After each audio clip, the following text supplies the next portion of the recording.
Halo teman-teman, bertemu lagi dengan saya Maria Rista. Pada hari ini kita akan belajar kembali mengenai terapi komplementer pada rinitis alergi.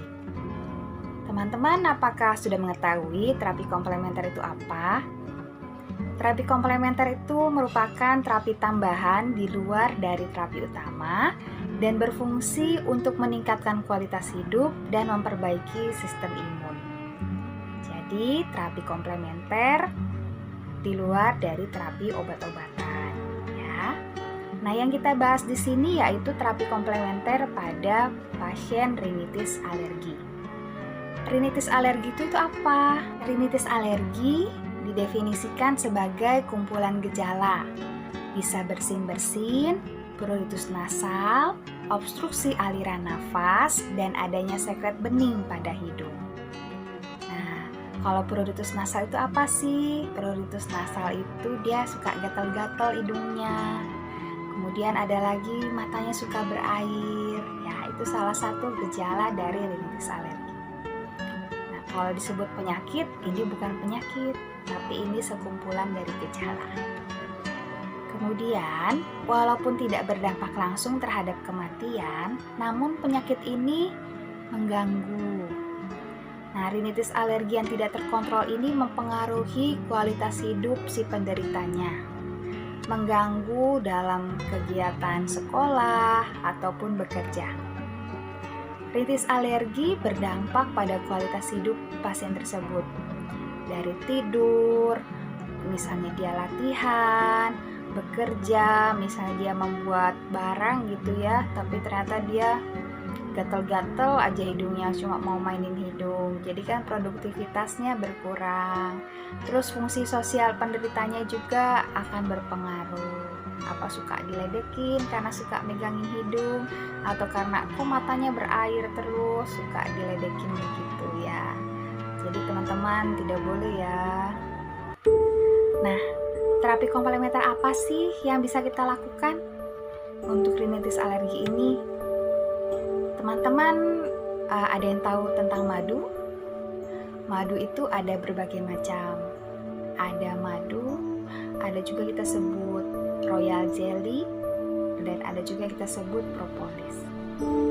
Madu terbentuk dari serbuk sari atau nektar bunga yang bercampur dengan enzim pencernaan lebah. Nah, itu menghasilkan madu. Enzim pencernaan lebah itu mirip seperti bipolen. Kandungan madu terdiri dari antioksidan, karbohidrat, dan gula alam.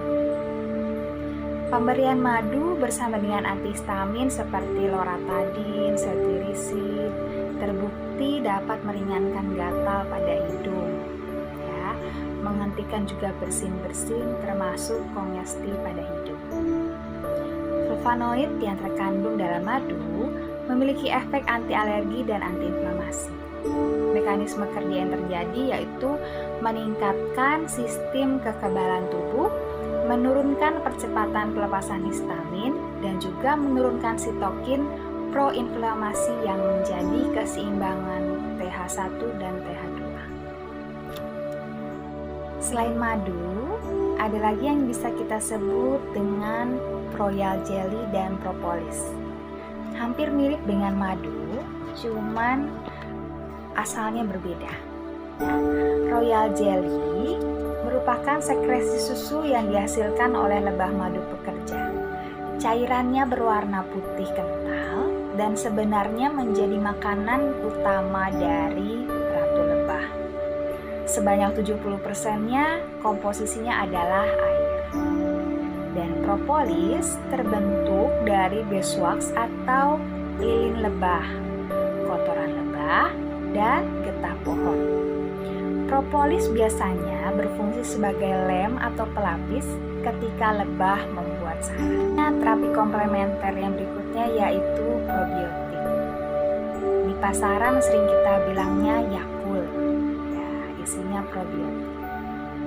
Hasil penelitian menunjukkan bahwa suplementasi probiotik yang mengandung Lactobacillus casei L. sirotastrein dapat menurunkan kadar IgA dalam darah pasien yang menderita rinitis alergi.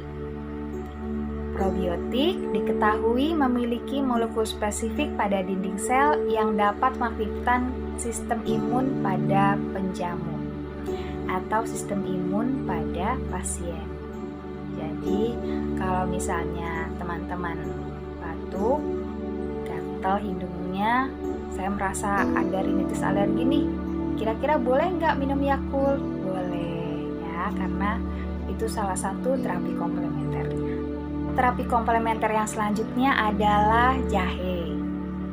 Jahe merupakan tumbuhan yang rimpangnya sering digunakan sebagai rempah-rempah dan bahan baku pengobatan tradisional. Bentuknya seperti jemari yang menggembung di ruas-ruas tengahnya. Rasanya pun dominan. Jahe memiliki sifat antiinflamasi berupa inhibitor kuat dari pelepasan H1B pada darah tepi manusia. Penggunaan 500 mg bubuk jahe yang telah dikeringkan yang dikonsumsi selama 6 minggu dapat menunjukkan hasil perbaikan gejala rinitis alergi. Jadi, pasien yang memiliki rinitis alergi, usahakan minum jahe biar ada enakan hidupnya. Komplementer selanjutnya yaitu vitamin D. Makanan apa aja sih yang mengandung vitamin D? Yang mengandung vitamin D itu berupa salmon, jamur, keju, kacang kapri, telur, dan susu. Vitamin D memiliki kemampuan untuk memodulasi respon imun baik yang alamiah maupun adaptif. Terapi komplementer selanjutnya yaitu vitamin E. Makanan apa saja sih yang mengandung vitamin E? Yang mengandung vitamin E itu bisa kacang-kacangan, kemudian ada labu, alpukat, brokoli, tomat, ya, mengandung vitamin E. Vitamin E merupakan zat antioksidan yang dapat menghambat radikal bebas dengan cara mengikat radikal bebas dan menghambat perioksidasi polyunsaturated fatty acid. Begitu. Jadi teman-teman, perbanyaklah minum atau makan makanan yang mengandung vitamin D dan E, probiotik, kemudian madu maupun propolis madu, kemudian jahe. Mungkin yang sering kita dapati jahe. Teman-teman harus sering diingat kalau rinitis alergi bukan merupakan suatu penyakit, melainkan kumpulan dari gejala. Hidup sehat dapat meningkatkan kualitas hidup kita. Sekian informasi dari saya. Semoga apa yang saya sampaikan pada hari ini dapat bermanfaat untuk rekan-rekan sekalian. Terima kasih.